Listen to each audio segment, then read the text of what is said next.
2 days before a ban on TikTok is set to kick in, U.S. officials say they've made a deal. Fox News correspondent Caroline Shively reports from Washington. Exciting news for this bird, his lunch, He's got a burger. and all the other viral stars of TikTok. We have a framework for a TikTok deal.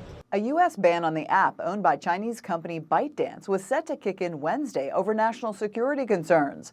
But American negotiators said Monday that China has agreed to a sale. The framework is for it to switch to U.S.-controlled ownership. Congress passed a law last year saying ByteDance had to sell the app or lose its estimated 170 million users in America. There's no doubt that China is getting unlimited access to data about all Americans' habits, likes, dislikes.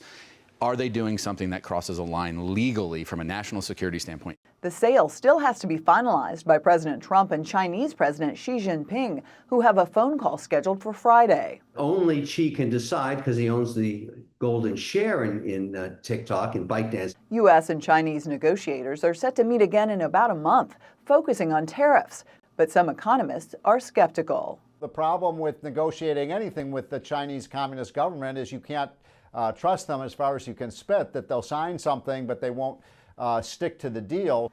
The U.S. and China are also planning for a possible summit between Trump and Xi, but no dates or details have been confirmed. In Washington, Caroline Shively, Fox News. Now, the Tennessee Valley's certified most accurate forecast from the FOX54 Weather Impact Team. And we have a beautiful look from over Montesano. The sun is now setting. I would imagine with the sun setting, it'll get a little bit cooler than what we've experienced throughout the day. Yes. How cool are we talking? It's not going to be much cooler. Like, you should not get it in your head that just because the sun is disappearing, that it is magically going to feel beautiful. I'm just hoping, Jordan. Well, you can continue to hope. I always joke about it that maybe by Halloween, it'll get cooler. And I think that is honestly a reasonable bet, is that by Halloween is when it will feel genuinely like fall. So we have a little more than a month out. Yep, indeed, a little more than a month out for it to still be warm, and we all know this is North Alabama, Southern Middle Tennessee, so it's probably going to stay warm well into the month of October. Now, of course, maybe this year will be a little bit different, and October will be a little bit cooler, but it's never something you should place your bets on. 89 degrees right now over in Florence, though pay attention to the dew point. Dew point sitting in the upper 50s, right around 59. So while it is definitely warm outside, yes, it's not too terribly humid. Really nice clear sky over there in northwest Alabama, over the Florence Harbor there at McFarland Park. They had a little bit of rain over in northwest Alabama really early this morning, like between 4 and 5 o'clock this morning. Everybody else stayed dry, and we're still dry this evening. Radar looking nice and quiet, not picking up on a single drop of rain, and I think we're going to stay that way through the rest of the evening and then even as we head into the overnight. But small opportunities for rain are in the forecast as we head into the lunch hour. A couple of isolated to widely scattered showers could develop across northwest Alabama, Lauderdale, Colbert, down into Franklin County. We're also talking about a slight increase in the amount of cloud cover, especially west of the I-65 corridor.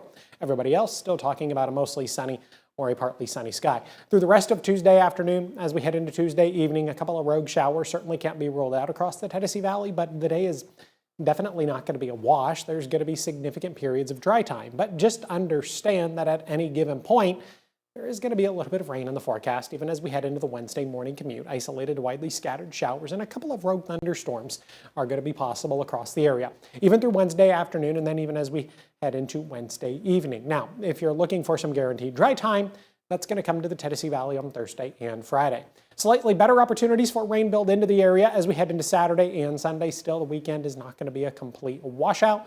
Just have an umbrella with you over the next several days. And then, of course, as we head into the weekend, maintaining a small opportunity for rain by the time we get to the early part of next week.